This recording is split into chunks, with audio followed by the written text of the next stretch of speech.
দেখো মানে ভালো লাগে ওই সময়টা, যে সময় ভাবি যে আমার তো কিচ্ছু ছিল না, সেখান থেকে তো এত কিছু হয়ে যায়। হ্যাঁ, সব পেয়েছি, কি পাইনি বলো? সব পেয়েছি, মানে আদর, ভালোবাসা, অর্থ, মানে অনেক কিছু পুরো ভরে দিয়েছে যেখানে কিছুই ছিল না। হ্যাঁ, মানে আদরটা ছিল, সেটা বাবা মায়ের আদর, মানে আর যেহেতু আমি আমার ফ্যামিলির বড় ছেলে, সেই এতে একটু আদরটা বেশিই পেয়েছি।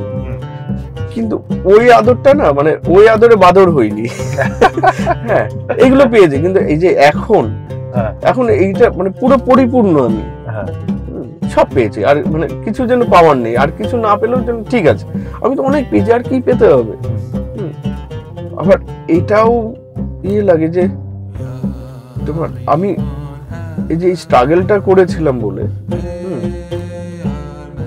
ওইটাকে আমি ফিল করার চেষ্টা করি, না আমি এখনো ওইটাই, ওই রকমই, মানে আমি ওইটা ভুলতে পারবো না।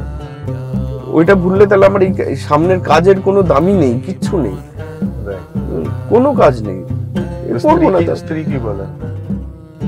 দুজনেই তাই, কারণ ওরও ভয়ঙ্কর একটা স্ট্রাগল আছে, ওখান থেকে চলে আসা এখানে, এখানে এসে পড়া, তারপরে মানে শান্তিপুর থেকে ওই সময় একা একা মাধ্যমিক দিয়ে চলে আসার পরে এখানে একটা বোর্ডিং স্কুলে থাকা, নিজে নিজে ভর্তি হওয়া, এইসব অনেক ভয়ানক স্ট্রাগল আছে। অন্য গল্পে বলবো, মানে ওর গল্প বলতে গেলে সেটা আবার আরেকটা দিন লাগবে।